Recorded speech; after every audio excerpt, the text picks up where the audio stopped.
नमस्कार। लखीसराय के अशोक धाम में हुई भगदड़ में कुछ लोगों के हताहत होने की सूचना मिल रही है, समाचार मिल रहे हैं। सबसे पहले उन मृतकों के प्रति मेरी गहरी संवेदना है, मैं उनको श्रद्धांजलि अर्पित करता हूँ। लखीसराय में मेरी पोस्टिंग भी रही है और अशोक धाम को मैंने करीब से देखा भी है। आज हम इस पर विचार नहीं करेंगे, इस पर विवेचना नहीं करेंगे। ये तो अखबारों में, मीडिया में शुरू हो गया है कि साहब प्रशासन दोषी है, तो पर्याप्त व्यवस्था नहीं की गई, तो उसको हटाओ, डीआईजी कमिश्नर जांच करने गए, क्या जांच होगा वो तो भगवान जाने। मैं आज उस पर बात नहीं कर रहा हूँ। हम लोगों ने, यानी हमारी व्यवस्था ने, सरकारों ने over a period of time जिस तरह का माहौल बना दिया है, धर्म और आस्था को इस तरीके से अंधविश्वास में परिवर्तित कर दिया है, इस तरह का हाइप क्रिएट किया गया है कि ये सावन के महीने में माने इतना दुखद आश्चर्य होता है। विथ ऑल ड्यू रिस्पेक्ट, हम भी हिंदू हैं और किसी से कम नहीं। आस्था हमेशा व्यक्तिगत होता है। जिस तरीके से आपने भीड़ तैयार कर दिया है, क्योंकि सरकारें तो फेल की, आप एजुकेशन नहीं दे पाए, हेल्थ नहीं दे पाए, सिविक एम्यूनिटीज नहीं दे पाए, अच्छा प्रशासन नहीं दे पाए, अच्छा न्याय नहीं दे पाए, अच्छी पुलिसिंग नहीं दे पाए, तो क्या करना, सबको धर्म में लगा दीजिए।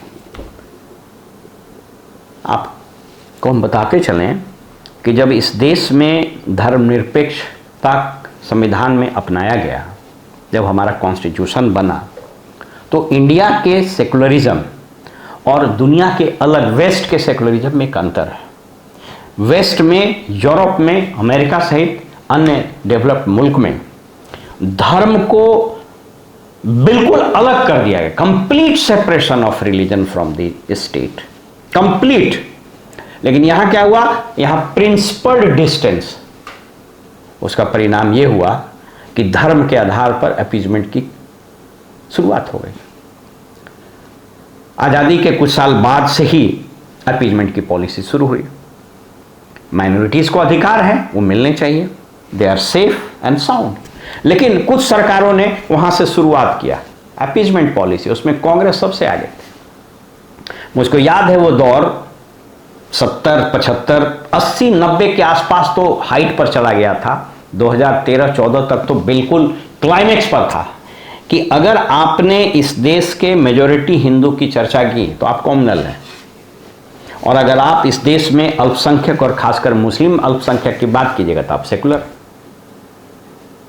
फिर एक शब्द आया सीडो सेकुलरिज्म।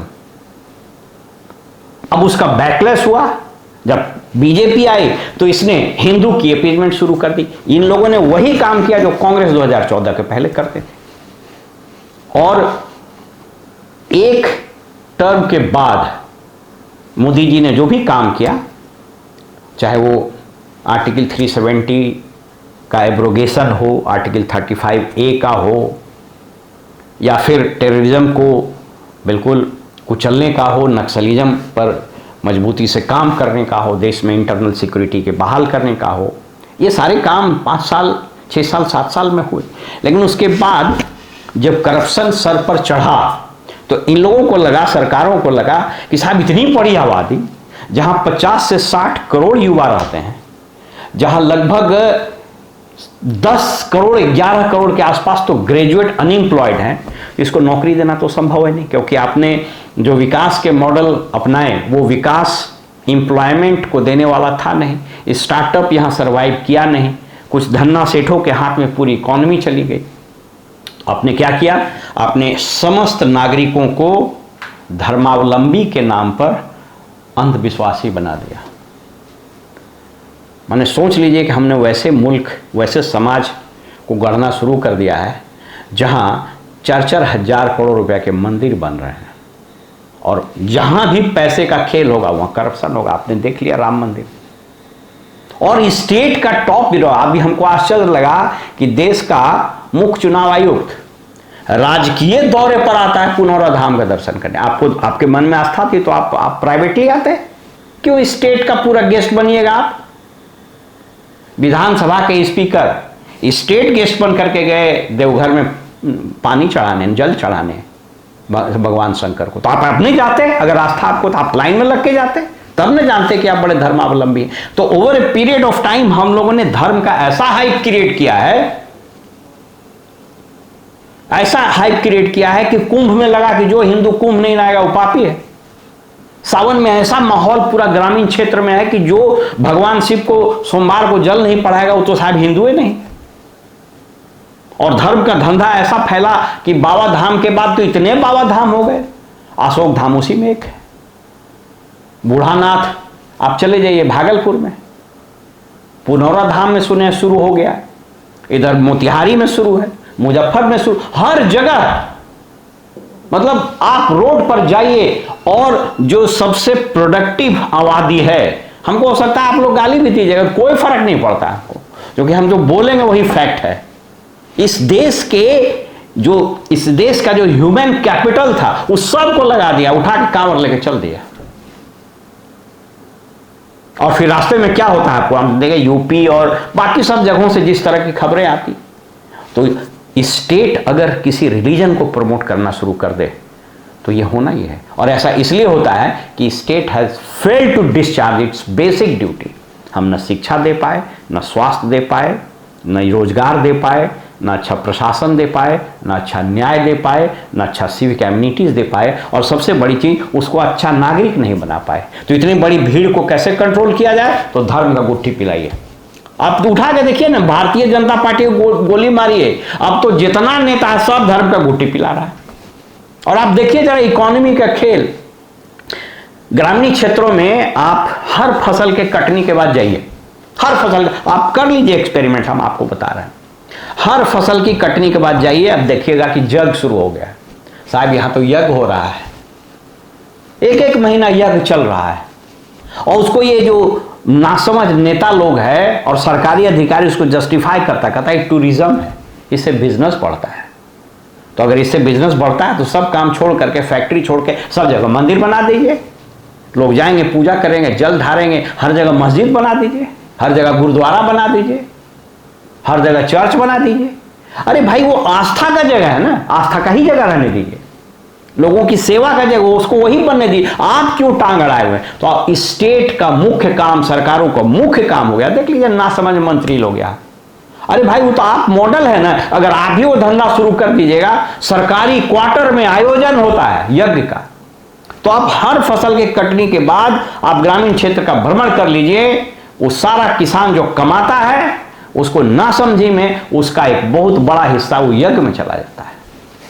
पढ़ने के लिए उसके पास पैसा नहीं, बच्चे के इलाज के लिए पैसा नहीं, अच्छा घर बनवाने के लिए पैसा नहीं, अच्छा जीवन जीने के लिए पैसा नहीं, लेकिन धर्म के नाम पर चंदा दे दे। और ये पूरा धंधा पनप रहा है, एक पैरेलल इकोनॉमी खड़ा हुआ है। जैसे बिहार में शराबबंदी के बाद एक पैरेलल इकोनॉमी करीब करीब लोग बता रहे हैं कि 15 से 20 हजार करोड़ का पैरेलल इकोनॉमी, वैसे ही पैरेलल इकोनॉमी यहां खड़ा हो गया, यज्ञ का, पूजा का।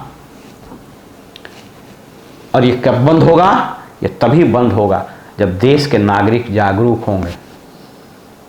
धर्म, आस्था ये निजी विषय है, मेरे मन में कौन से भगवान रहेंगे ये मेरा निजी विषय है, स्टेट को इससे कोई लेना देना नहीं है। जो मंत्री बड़ा धार्मिक है आप निजी यात्रा पर जाइए, जो ब्यूरोक्रेट बहुत बड़ा पुजारी है आप निजी यात्रा पर जाइए। आप स्टेट का तामझाम लेकर क्यों जाइएगा? स्टेट क्यों प्रमोट करेगा? यहां स्टेट का बजट बन रहा है, सब मंदिर बनेगा। तो अगर स्टेट का बजट मंदिर बनाने लगे, स्टेट का बजट लोगों को हज पर भेजने लगे, स्टेट का बजट अगर लोगों को मंदिर भेजने लगे, तब तो हुआ कि स्टेट का बजट उसके लिए नहीं था। आप पढ़ लीजिए ना संविधान उठाकर कि संविधान निर्माता ने क्या कहा था, क्या सोचा था और हम लोगों ने क्या कर दिया। इसलिए अशोक धाम की घटना न तो पहली घटना है ना आखिरी घटना है, और ये लोग गाजर मूली की तरह, भेड़ बकरियों की तरह मरने के लिए अभिशप्त हैं, इसलिए कि वो तैयार है मरने के लिए। आस्था के नाम पर, अंधविश्वास के नाम पर भेड़ बकरी की तरह लोग शोषित होने के लिए तैयार हैं, 2-2, 3-3 दिन तक लाइन में लगे हुए हैं।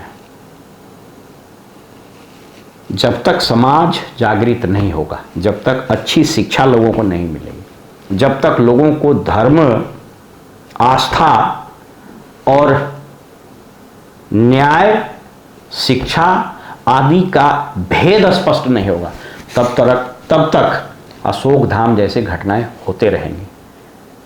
आप देख लीजिएगा, अभी और घटनाएं होंगी, क्योंकि देवघर से जो सूचना मिल रही है, और उसको लोग, मीडिया वाला उसको बड़ा आह्लादित होकर बताता है, इस सावन में 40 लाख लोग जल ढारे। ये कोई फक्र करने वाली, गर्व करने वाली बात नहीं है। इतनी बड़ी आबादी को हम लोगों ने भेड़ बकरी बना दिया है। जा रहे हैं लोग तो जा रहे हैं।